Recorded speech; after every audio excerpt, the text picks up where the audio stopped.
He survived the first day because he knew the rules. Now the rules were about to change, and this time the novel hadn't warned him. Kim Dokja had read 3 Ways to Survive in a Ruined World so many times that he had stopped thinking of it as a story.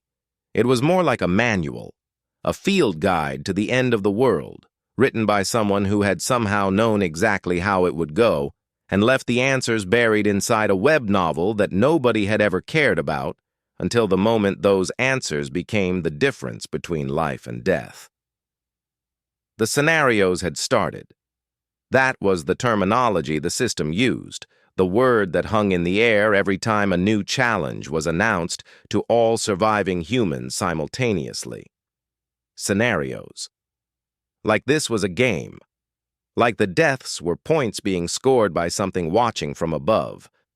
Dokja knew what the constellations were. He knew the system's architecture, its logic, the way it rewarded certain behaviors and punished others.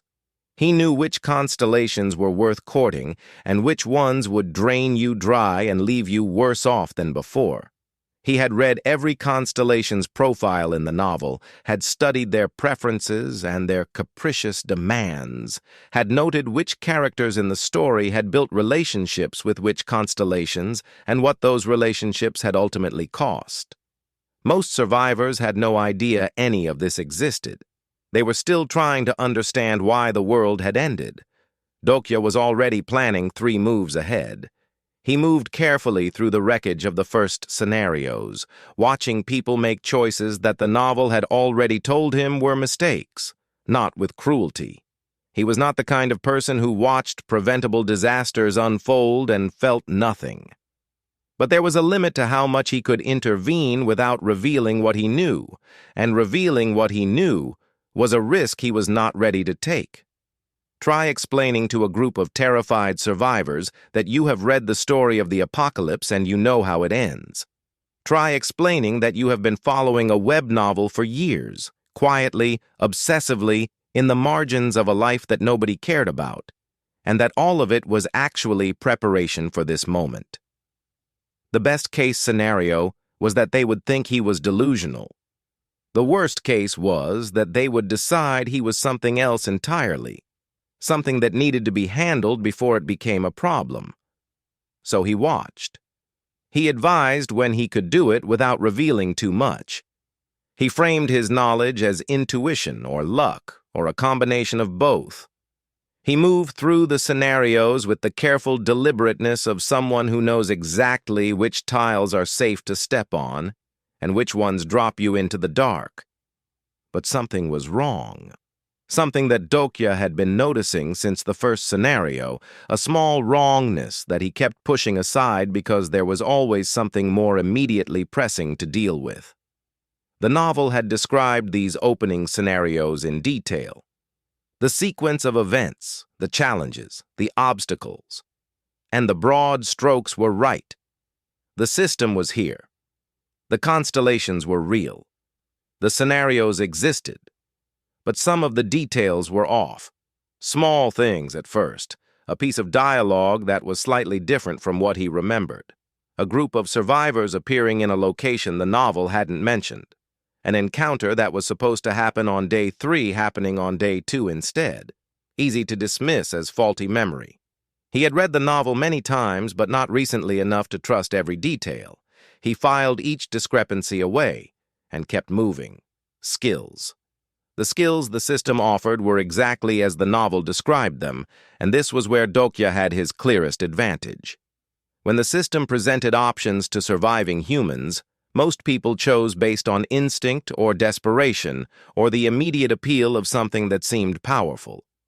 Dokja chose based on information. He knew which skills scaled well. He knew which ones were traps that looked useful now and became dead weight later.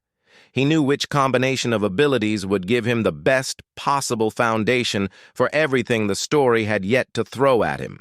He made his selections quietly. He did not explain his reasoning to anyone.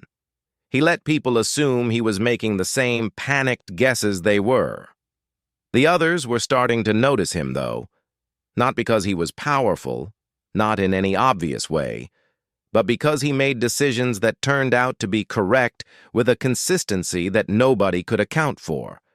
Because when he suggested an alternative route through a scenario, the alternative route worked. Because when he advised against a particular approach, the people who ignored his advice invariably wished they hadn't. He was building a reputation he hadn't asked for among people who were starting to ask questions he wasn't ready to answer. He met someone who was supposed to be in the story. That was the moment the wrongness he had been filing away stopped being ignorable. He met a character, a person who existed in the novel, who had a defined role in the plot, who was supposed to behave in a specific way at this specific point in the story. They did not behave that way, not dramatically differently, not in a way that turned the whole story on its head. But the deviation was there, unmistakable, and Dokja felt it like a cold hand closing around the back of his neck. He had been operating on the assumption that the world was following the novel's script. He had been assuming that his knowledge was a reliable map. But what if the map had errors? What if the story he had read, the story nobody else had bothered to finish, was not an accurate account of how this world would unfold? What if it was a rough draft, an approximation, a version of events that was close enough to be useful but not close enough to be trusted completely? The constellations were watching. He could feel it, the way the novel had described it, the sense of attention from above, the weight of an audience that found human suffering entertaining. He knew which constellations were watching him specifically, because the novel had told him, and he was careful about how he presented himself. He was building a reputation with the constellations too, crafting the character he wanted them to see, the role he wanted to play in their entertainment. But the novel had not prepared him for this. He did not know what it meant that the character had deviated from the script. He did not know if it was a sign that the novel's accuracy was degrading, or if this specific deviation had always been in the text, and he had misremembered it, or if something about his presence in this story was causing ripples that hadn't been there before. He was not supposed to be in this story. There was no character named Kim Dokja. He had always known that. He had always understood that he was something the narrative had not accounted for. What he had not considered, not fully, was what happened to a story when an unaccounted variable started making choices. In the next chapter, Dokja discovers that his presence is drawing attention not just from other survivors, but from something far above. The constellations are not just watching anymore. One of them wants to make contact,